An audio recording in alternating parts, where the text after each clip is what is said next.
Erev Shabbat Shalom à tous, Shabbat Kodesh, Shabbat Parashat, Bechukotai, Be'ezrat Hashem Shiva Dvarim Leilui Nishmat, Kol Hashemot, des personnes qui sont rappelées en dessous du texte dans cette vidéo. Ve'lavdil ben Ametim Lachaim Shakadosh Baruch Hu Ishlach Refoua Shlema, Lekol Cholei Amo Israël. Ou Bichlalam, aussi tous les noms des personnes qui sont rappelées dans le texte sous cette vidéo. Alors on est Parashat Bechukotai, aujourd'hui le 34e jour du Homer, et juste après l'Ag BaOmer. Et je voudrais revenir sur un point dont on a un petit peu parlé, je ne me rappelle pas si c'était la semaine dernière ou la semaine qui précédait, sur la Sfirat HaOmer. Et quelque chose qui m'a marqué quand on a lu dans Parashat Emor, et ce que je dis c'est essentiellement basé sur une dracha du Rav Moshe Shapira, Zichrono Livracha, avec quelques petits rajouts personnels. Dans la paracha de Emor qu'on a lu il y a 2 semaines, eh bien, on a vu les Chagim. On a vu que dans le Pasuk, le Pérec, en fait, Kaf Gimel, quand on commence le chapitre 23, le quatrième Pasuk, qui a marqué Ele Moade Hashem Mikrae Kodesh Asher Tikreu Otam Bemoadam, et la Torah va nous énumérer les fêtes. Et quand on passe les fêtes, c'est là-bas aussi qu'on a la mitzvah de Sfirat HaOmer. Il est marqué donc, le Pasuk, on commence par la première fête dans la Torah, c'est donc Pessah. Donc Bachodesh Arishon, qu'on appelle, c'est le mois de Nissan, d'accord. Barba Asar la Chodesh Ben Arbaim Pessah Lachem. Donc ça, c'est la première fête. Après, on aura attendu qu'on nous dise, et cette fête-là, elle va être quand? Ou Bachamisha Asar Yom la Chodesh Azeh. Chag Matzot Lachem, Shivat Yamim Matzot Tochelu. Donc la Torah nous donne la date de la fête de Pessah, d'accord, qui va donc être le 15 du mois de Nissan. Et quand on finit de parler de cette fête-là, la Torah nous dit Daber el Beni Israël dans le pasuk Yud, Daber el Beni Israël va martalem, kitavo el haaretz asher ani noten lachem, uksartem et ketzira, ve'evetem et omer reshit ketzirchem el hakohen. Directement, la Torah va nous embrayer sur la mitzvah du Homer, d'accord. Et de là, elle nous explique comment le Kohen il faisait le Homer, etc. Et juste après, il y est écrit donc le pasuk Tetvav, quelques psukim plus loin, le verset 15, Usfartem lachem imachorat Shabbat. Et donc là, Chazal nous enseigne, comme il est écrit dans la Gemara, qu'il s'agit du Machoret à Yom Tov. On parle du lendemain de Pessah. Usfartem lachem imachorat Shabbat, miyom aviachem et omer atenufa, sheva Shabbatot temimot tiena. Et donc on va devoir compter 7 semaines pleines à partir du Machorat à Shabbat, du lendemain de la Yetziat Mitzrayim, du jour où on est sorti d'Égypte. Eh bien, on va compter donc ces 7 semaines et on a la mitzvah de Sfirat HaOmer. Jusqu'à quand? Ad mimachorat HaShabbat HaShevi'it tisperu hamishim yom vikravtem mincha chadasha Lashem. Jusqu'au lendemain de cette semaine révolue, on doit compter 50 jours. Et comme nous disent Chazal, ad velo ad bichlal, c'est-à-dire que le 50e jour, on ne le compte pas. Quand vous faites attention, si vous faites attention, dans la Sphira du Homer, on va compter 49 jours, on va arriver à la fin du 49 jours et on va rentrer dans Shavuot, d'accord? Maintenant, ce qui est étonnant, c'est que la Torah, elle continue avec toutes les fêtes, et chaque fête, elle va donner la date précise, et comme on le sait tous, la fête de Shavuot n'a pas de date précise. La fête de Shavuot, la date de la fête de Shavuot est déterminée par rapport au compte qu'on a commencé à faire à partir du Machorat Shabbat, du lendemain de Pessah, du Yom Tov Rishon de Pessah. Eh bien, on a commencé à compter, et c'est ça qui va nous amener au 50e jour, qui est le jour de Matan Torah, d'accord, le jour du don de la Torah. Mais ce jour-là, il n'est pas compté, puisqu'on ne compte pas 50, on compte 49, exactement comme dans la paracha de la semaine dernière de Béhar, où on a compté les Shnot HaYovel, et on a compté 49 ans, d'accord, on a compté 49 années, puisque comme il a dit, Vesafarta lecha sheva shabetot shanim, sheva shanim, sheva peamim, donc tu compteras 7 cycles de cette année, Sheva Shanim, Sheva Peamim, 7 fois comme ça, Vayu Lecha Yeme Sheva Shabetot Hashanim, Tesha Ve'arbaim Shana. Et donc tout ça, ça va s'accumuler à 49. Donc on voit qu'on arrive à 49, ou qu'on nous dit qu'il faut arriver jusqu'à 50, mais qu'on ne compte pas le 50e, comme c'est pour le cas pour la Sphira du Homer. Et donc ce 50e jour, il a une position particulière puisqu'il n'a pas de date précise. Chazal nous disent que, en fait, la fête de Shavuot, le temps n'a pas d'emprise sur la fête de Shavuot, et c'est pour ça que la date n'est pas kvoa, n'est pas précisée dans la Torah, mais c'est une date qui vient en fait, qui découle de la sphira, du décompte qu'on a fait à partir du Machorat à Shabbat, du lendemain de la sortie d'Égypte. Et j'insiste sur le fait que ce soit Yetziat Mitzrayim, qu'on va le voir comme le Rav nous dit. Donc, à partir du moment où on sort d'Égypte, eh bien, on commence à compter. Akadosh Baruch Hu, il nous dit Usfartem Lachem, et cette mitzvah de Usfartem Lachem, comme je vous l'ai relu là, elle vient dans la paracha de Hémor où on passe toutes les fêtes en revue, en commençant par Pessah. On arrive à Shavuot du fait de la mitzvah de Homer, de Sfirat à Homer, et puis on continue après avec Rosh Hashanah, etc. Et la Torah va nous donner toutes les fêtes avec à chaque fête, sauf pour la fête de Shavuot, la date précise de la fête. Qu'est-ce qui se cache derrière ça? Et on va essayer de comprendre, comme on a l'habitude de faire, Bederech HaAvoda Be'ezrat Hashem, qu'est-ce qu'on doit retirer de cela? Et il y a une très jolie notion ici, dans le Inyan, dans cette notion de décompte, de compter et de chiffres. Puisque Chazal nous dit, et comme ça dit le Rav, que on doit compter Usfartem Lachem Mimachorat à Shabbat. Comment on peut arriver au 50e jour?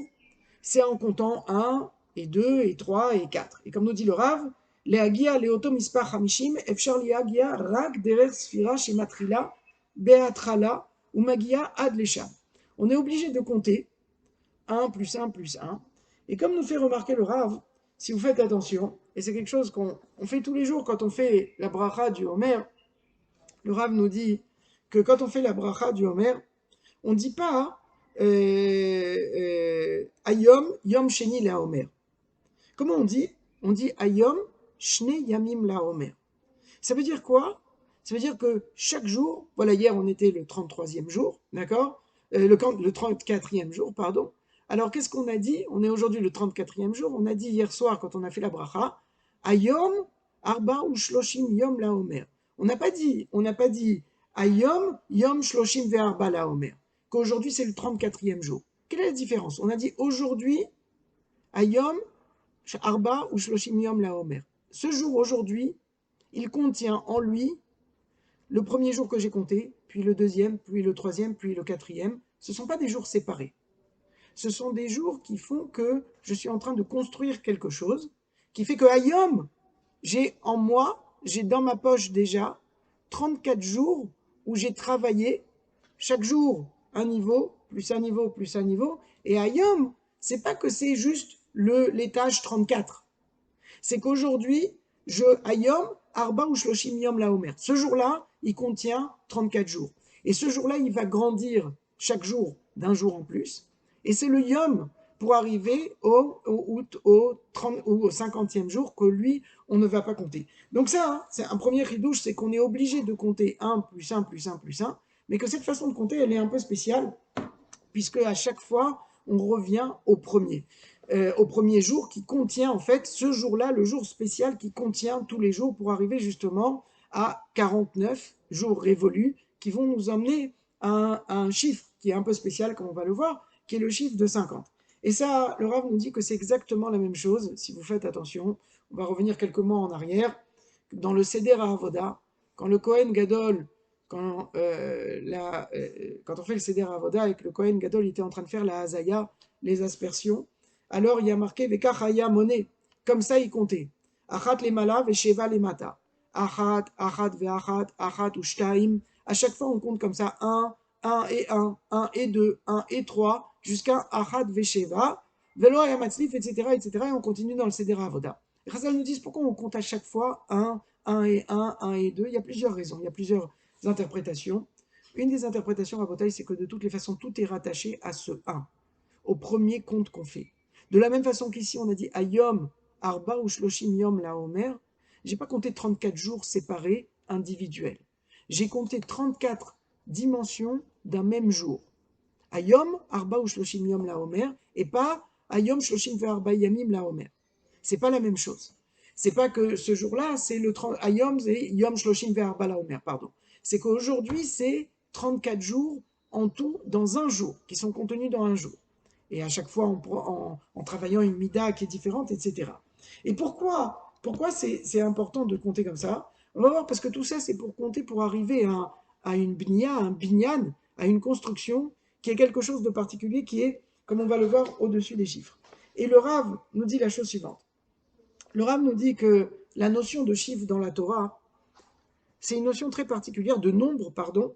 C'est une notion qui, à l'intérieur de la signification du nombre, contient deux pérouchim, deux significations qui sont a priori contradictoires l'une avec l'autre. Puisque tout chiffre, de la façon la plus simple, le pshat, c'est qu'un chiffre vient induire une notion de limite. Je décompte quelque chose. Quand je décompte quelque chose, c'est que je peux limiter. J'ai défini une entité, donc ça c'est 1, ça c'est 2, ça c'est 3. Et donc je peux limiter les choses. D'accord? Amispar ignano, leagbil et advarim, velasim moto, betor gvulot. C'est pour ça qu'on a. Le but de dénombrer quelque chose, c'est de pouvoir identifier, de limiter chaque chose pour le dénombrer. Davar asafour, manouy vekatsuv, ou davar mugbal chez aprissa shelo, hi adkan vezeu. Ça veut dire que chaque chose qui est comptée, on sait d'où à où elle va, c'est quantifié. C'est ça ce qu'on appelle compter. D'accord?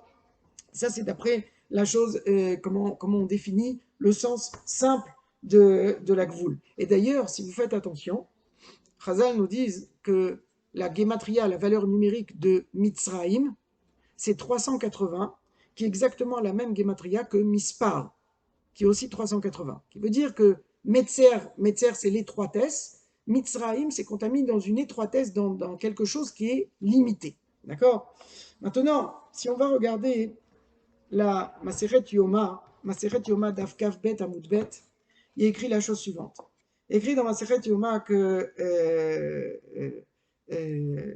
comme ça, Rav Nachman Bar Yitzhak Amar. Attendez, je reprends, voilà. Voilà, c'est pas Amar Rabbi Shmuel Bar Nachmani, Rabbi Yochanan Rami Ektiv. Rabbi Shmuel Ben Nachmadi, il nous dit la chose suivante, que Rabbi Yochanan, il a objecté, il a posé une question. Il nous dit, Rami, Ktiv, Vayam Ispar Bene Israël Kechol Hayam, il est écrit dans le prophète que le nombre des Bene Israël, il sera comme le sable de la mer. Ou Ktiv, Asher lo imad velo yesafer. Et d'un autre côté, dans le même passouk qu'il est écrit, c'est un chiffre qu'on ne peut pas dénombrer, qu'on ne peut pas ni évaluer, loïmad, vélo, isafer, ni dénombrer. Et donc la Gemara, Rabbi Yochanan, il pose la question, je ne comprends pas. Si le prophète il a dit Vayam mispar bene Israël kecholayam, ça veut dire que le nombre des bene Israël il sera comme le sable de l'eau, de la mer. Ça veut dire quoi? Ça veut dire qu'il y a un mispar, a priori, il y a un chiffre. Et d'un autre côté, on dit Asher loïmad velo yesafer. Ce chiffre-là, il est indénombrable. Alors il faut savoir, est-ce qu'il y a un chiffre et que je peux mettre un nombre, une quantité, sous-entendu une limite au nombre des béné Israël, ou alors Asher loïmad velo yesafer. C'est deux choses qui paraissent une chose et sa contradiction, et une chose et son contraire. Et de là, la Gemara de nous dire l'akashia. Kan bezman chez Israël, osim retzono shel makom, kan chez Israël, en osim retzono shel makom. Alors, qu'est-ce que la Gemara vient nous dire? Non, c'est pas kashia, c'est pas compliqué. Le passouk qui parle dans la reisha du passouk, dans le début du passouk, Vayam ismar beni Israël kechol hayam.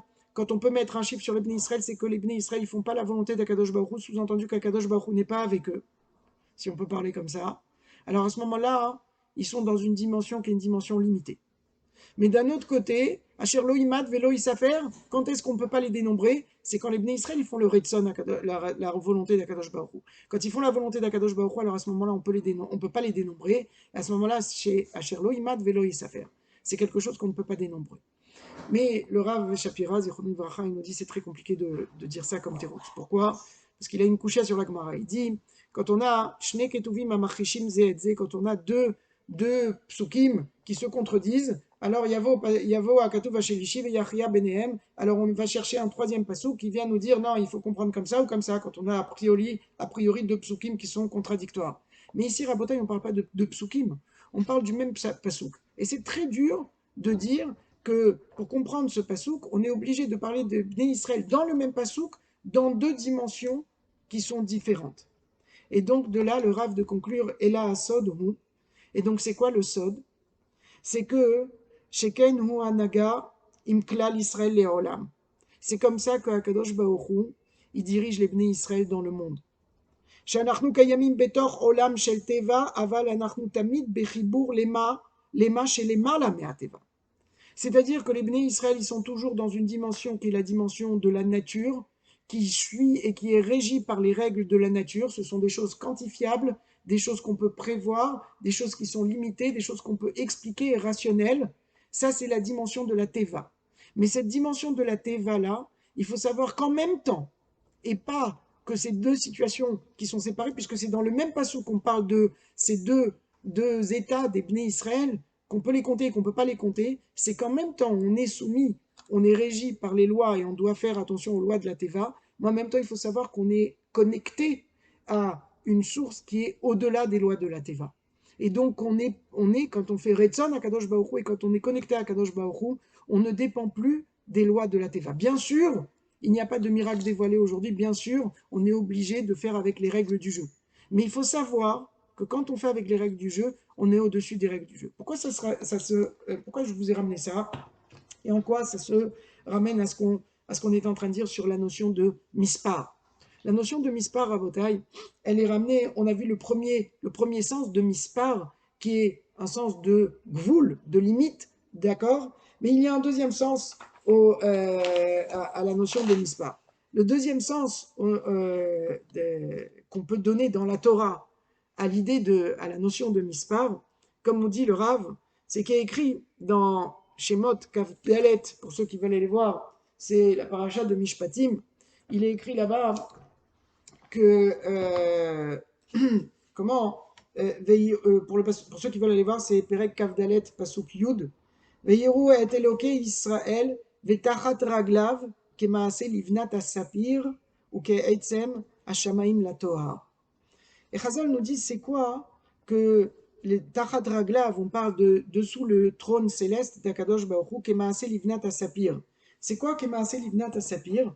Chazal nous dit, et en particulier le Sforno nous dira là-bas, que c'est Sapir là-bas, qui est le même racine que Mispar, Ze Aitzem Shakouf. C'est quelque chose, c'était une pierre précieuse qui n'avait pas de couleur. Et donc, comme nous dit le Rav, à travers cette pierre-là, on pouvait voir tout, c'est-à-dire c'était complètement transparent. Sous-entendu, c'était tout l'inverse de limité. C'est-à-dire que l'ivnat à sapir, le sapir qui est la même racine que mispar, ça induit aussi dans la Torah une notion de illimité. Exactement la même marloquette qu'on a vue dans Masechet Yoma. Est-ce que les Bnei Israël ils sont limités ou ils ne sont pas limités? Là, je vais faire un décompte pendant Sfirat HaOmer, qui est un décompte de Yom, de Yamim, qui rentrent tous dans un Yom, mais je vais arriver jusqu'à 49, bien que la Torah nous dit Tisperu Hamishim Yom, et Chazal nous dit le Yom Hamishim, je ne peux pas le compter. Je vais arriver jusqu'à 49, c'est-à-dire je dois, moi, accumuler des chiffres qui sont a priori limités, mais je les rentre tous dans un chiffre. À Yom, Arba ou Shloshim Yom la Omer. Eh bien, tout ça, ça me donne un chiffre, un jour, pardon, qui va nous amener jusqu'à Shavuot. Quand je vais arriver à Hamishim Yom, eh bien, le Hamishim, je ne le compte pas parce que ça, ce n'est pas dans le Guéder, ce n'est pas dans quelque chose que je peux, qui est limité, mais c'est quelque chose qui est illimité, et ça revient, et ça nous permet de comprendre pourquoi Shavuot n'a pas de date, puisque ça voudrait dire qu'il y a une emprise du temps sur Shavuot, alors que Shavuot est en fait au-delà du temps, puisque tout est fait sur une notion, dans notre monde, tout est fait, comme nous explique Razal, il y a une échelle, un référentiel de 6, qui est le monde matériel dans lequel on vit, sur les 6 dimensions. Regardez que ce soit au niveau physique, eh bien on a les 4 points cardinaux, plus en haut et en bas, ça fait 6, mais que pour tout ça, pour que je puisse dire, ça c'est l'Est, ça c'est l'Ouest, ça c'est le Nord, ça c'est le Sud, et ça c'est en haut, ça c'est en bas, c'est par rapport à un référentiel qui est le point central, qui est le 7. D'accord? Donc il y a toujours un référentiel au milieu. La même chose pour le temps. Les dimensions temporelles sont toujours par des multiples de 6. 60 secondes font 1 minute, 6 jours de la semaine, etc., etc. Le 7e jour, qui Sheshet Yamim Asa Hashem et Hashamayim et Haaretz. Le Or HaChaim, il nous dit, il n'y a pas écrit qui Be Sheshet Yamim. Il y a écrit que Akadosh Baruch Hu, il a fait le monde 6 jours. Il a fait que le monde, il devait être 6 jours. Le 7e jour, il est à part. Le 7e jour, c'est quelque chose qui vient nous donner de la chayout, de la vie, aux 6 jours qui vont venir après. La dimension du 7 par rapport à la dimension du 6, c'est la Or Ashrina, c'est la lumière d'Akadosh Baruch Hu qui se dévoile dans ce monde-ci. Ça, c'est le 7. Shabbat Kodesh, Me'en Olam Haba, dans le monde qu'on est dans. Alors, on arrive à sentir Shabbat dans ce monde-ci, mais on sent bien que c'est un jour qui n'a rien à voir avec les autres jours. Donc, c'est pour nous donner un goût de qu'est-ce que c'est que le Or Ashrina, la lumière de la Shrina qui peut descendre, qui arrive à descendre dans ces mondes-ci, mais qui, elle, vient d'un monde beaucoup plus élevé et qui vient éclairer, et pas juste éclairer, qui vient donner tout un sens, un ordre à ce monde-ci. Le 7e jour, c'est ce qui est Mechaye, c'est ce qui donne la Chayout aux 6 autres jours de la semaine. Quand on dit Veshamrou Bene Israël et Shabbat, c'est dans le sens de Vaviv Shamar et Adavar, qu'on attend le Shabbat comme quand Yosef il a raconté ses rêves à son père Yaakov devant ses frères et qu'il avait engendré la haine de ses frères et la kin'a, la jalousie de ses frères. Eh bien, il y a marqué que Ve'aviv Shamar et Adavar. Yaakov, il a attendu avec impatience que cette chose-là arrive. Alors, Chazal nous dit que Veshamrou Bene Israël et Shabbat, que nous aussi, on doit attendre avec impatience le jour du Shabbat, tous les autres jours de la semaine. C'est-à-dire que les 6 jours de la semaine, ils sont rivés sur quoi? Sur le 7e jour qui lui donne la chayout. C'est ça le or, ça c'est la dimension du 7, Rabotai. Alors ça, c'est la dimension du 7. On compte 7 fois 7, 49 pour arriver au-dessus du 7. La dimension du 8, qui est une dimension qui ne vient pas se connecter, qui n'est pas régie par les lois de ce monde-ci. Le Shabbat, bien que ce soit Me'en Olam Haba, il a une heure d'entrée et il a une heure de sortie. Il va impacter et influencer sur toute notre semaine, bien sûr. Mais en attendant, il y a un moment où c'est Motsai Shabbat où je vais faire la Havdalah, il y a un moment où je vais faire entrer Shabbat et un moment où je vais faire sortir Shabbat. Donc il est quand même régi, c'est l'interface, c'est la jonction, c'est la connexion entre les mondes matériels et les mondes spirituels, c'est le Shabbat. Maintenant, au-delà du 7, il y a le 8. Le 8, c'est quand on a fini de compter et que là, on passe dans un monde qui est pas quantifiable, qui n'est pas limité. Si c'est pas limité, je dois compter. C'est ce compte-là limité qui est la première notion qu'on a vue du chiffre, d'accord? Mitzraïm, Mispar, même valeur numérique. Eh bien, ce chiffre-là, il va me permettre d'arriver à un chiffre qui est Sapir, qui est Chakouf, qui est complètement transparent, qui me permet d'arriver à un niveau au-delà. Mais pour arriver au niveau au-delà, je suis obligé de compter, d'abord me construire par les règles, par ce qui régisse ce monde, qui sont des règles limitées, pour arriver à me construire à sortir de ça. Rappelez-vous, Rabotai, quand est-ce qu'on a commencé à compter? Quand on est Yotse mi Mitzraïm. On est Yotse de Mitzraïm. C'est quoi Mitzraïm? C'est Metzer Yam. C'est l'étroitesse qui veut nous empêcher d'arriver à Yam, Yud même, c'est 50. Le but de Mitzraïm, c'est justement de nous empêcher de dévoiler en nous cette notion-là qui n'est pas régie par les limites, qui est au-delà du 49, au-delà du 7 x 7. D'ailleurs, j'ai oublié de dire, mais 7 x 7 qui font 49, c'est la notion de quoi? De Mida. Mida, qui est une mesure, si vous faites la guématria, la valeur numérique de Mem, Dalet, He, c'est Mem, c'est 40, Dalet, c'est 4, He, c'est 5, ça fait 49, d'accord? Et c'est pour ça que Chazal nous dise, que le Rav Shapira, il nous ramène ici, que Zoa Siba, c'est Biglal Shnei Ata'amim Ha'ele, on appelle les midot que Akadosh Baruch Hu, on doit travailler, on doit connaître Akadosh Baruch Hu par l'intermédiaire de ces midot. On appelle ça des traits de caractère. Pourquoi? Parce que Dehaïnu, En lanu tfisa be'en sof. On ne peut pas nous, comme dit Patach Eliyahu, En amarshava tefisa barklal. On ne peut pas comprendre ce que c'est qu'Akadosh Baruch Hu. Alors Akadosh Baruch Hu, il nous a fait une tova. Une tova en nous disant, vous allez par les midot, la lumière, elle descend des mondes supérieurs vers les mondes inférieurs, avec les midot, les sphirotes et les midot. D'accord? Dans chaque sphère, il y a 10 midot, et ces midot-là, Akadosh Baruch Hu nous dit, ces sphirotes-là, c'est la même lachon que Mispar.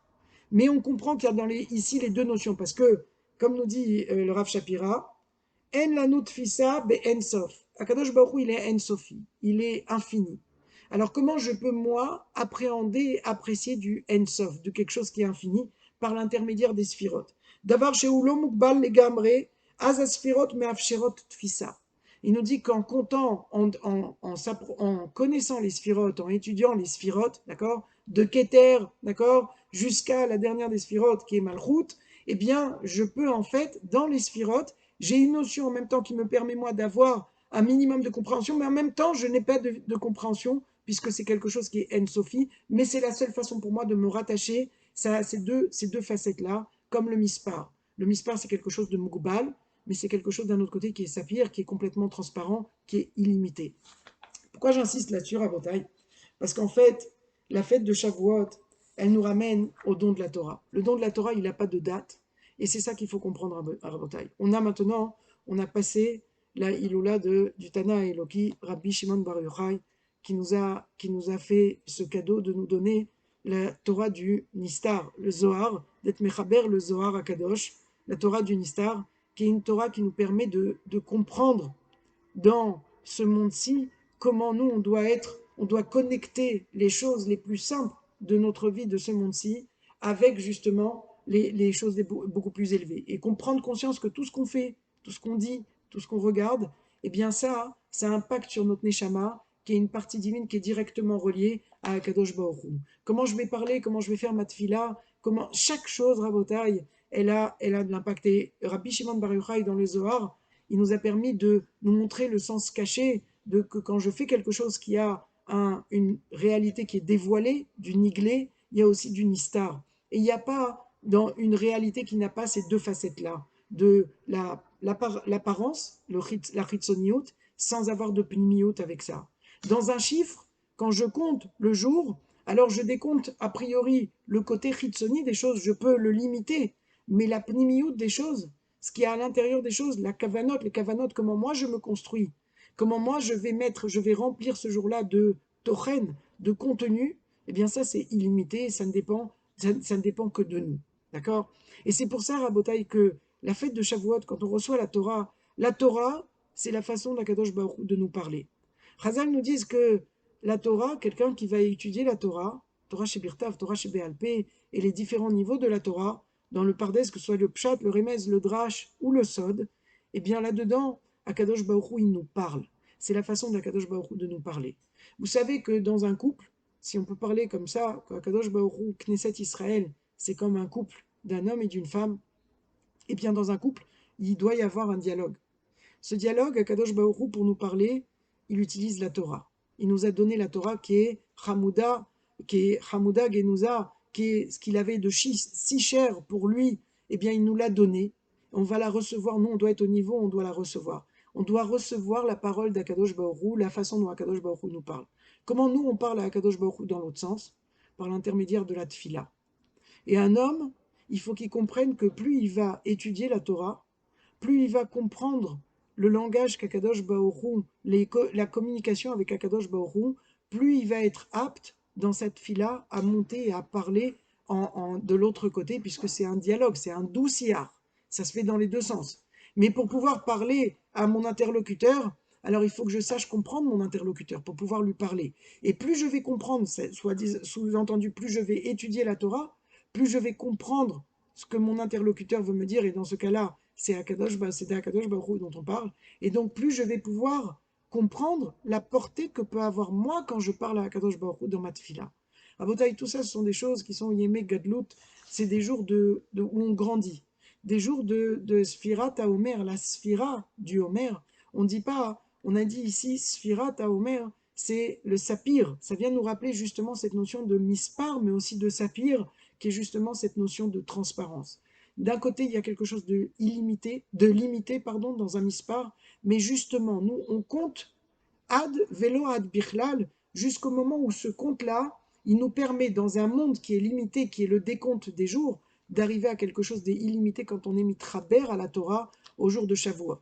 Et ce jour-là, Rabotai, ce jour-là, il a quelque chose de très précis, très particulier. Maintenant, Kadosh Baruch Hu, ce jour-là, il va nous donner la Torah. Mais le but du jeu, comme je le répète chaque année, c'est il y a Matan Torah, veya Kabbalat Torah. Est-ce que nous, on est apte à recevoir la Torah? Est-ce que nous, on est apte, pensez à ça, à recevoir quelque chose qui est infini? Akadosh Baruch Hu, il a dit, Anochi, comme il écrit dans ma Sechet Yoma, Anochi, Ana, Nafshit, Katif, Yahift. que moi, mon âme, si on peut parler comme ça de Akadosh Baruch Hu, je l'ai mis dans le Ktav, je l'ai mis dans la Torah. Akadosh Baruch Hu, qui est Ensof, qui est illimité, il s'est mis dans un Sefer Torah. Et c'est pour ça que chaque Sefer Torah, il est différent, et chaque personne qui voit un Sefer Torah, il a qu'un réflexe, c'est de venir l'embrasser. Pourquoi? Parce que c'est pas sa Neshama qui vient tout de suite, qui parle et qui l'attire vers le Sefer Torah. Un Sefer Torah, il inspire, même à des gens qui sont loin, il inspire le Kavod, il inspire la Ira. Les gens se lèvent devant un Sefer Torah. Pourquoi? Parce que même les gens qui sont loin, ils sont loin dans la Chitzoniout. Leur Neshama, elle est pure. Leur Neshama, elle est pure. Et quand on a devant nous un Sefer Torah, Ana Nafshit Katif Tiaït, que Akadosh Baruch Hu, il a mis sa Neshama. Alors sa Neshama, elle est en connexion avec quelque chose qui est en nous, qui est une partie de lui qui est en nous. Et alors à ce moment-là, tout de suite, le réflexe, c'est de se lever, c'est d'aller embrasser. C'est ça, Rabotai. C'est ça la fête de Shavuot. On doit être là pour être Mekabel et Torah. En or blikli. Je ne peux pas recevoir quelque chose d'infini sans préparer avant le Kéli pour le recevoir. Alors profitons de ces jours-là, qui sont des jours où on est passé maintenant, on est dans le 34e jour. Chazal nous dit que jusqu'à Lag Baomer, on était, le Lag Baomer, les 49 jours, il se sépare en Lev, Tov. Lev, c'est 32, et quand on arrive au Lag Baomer, on a travaillé le cœur, comme on a lu dans Pirkei Avot, qu'il y a plusieurs midot que Chazal, ils ont hésité sur quelle est la mida tova, la meilleure mida d'un homme. Est-ce que c'est Aïn tova, Shachen tov, etc., etc. Au bout du compte, on dit que c'est Elazar ben Arach qui a dit que c'était Lev tov, que la meilleure mida, c'est le Lev tov, le bon cœur. Mais Lev tov, ça fait 32 et 17, ça fait 49. On a construit le Lev jusqu'à maintenant, on est arrivé permettant, en ayant construit notre lève, on a pu recevoir au lac Baomer la Torah chez la Nistar, Torah du Zohar. Et bien maintenant, on travaille sur le Tov pour arriver justement à construire ce Kéli et Bezrat Hashem, chacun à recevoir sa part de Torah et de grandir et de pouvoir parler à Kadosh Baruch Hu et par notre filote Bezrat Hashem, amener la Géoula Bimera Biamenu. Amen.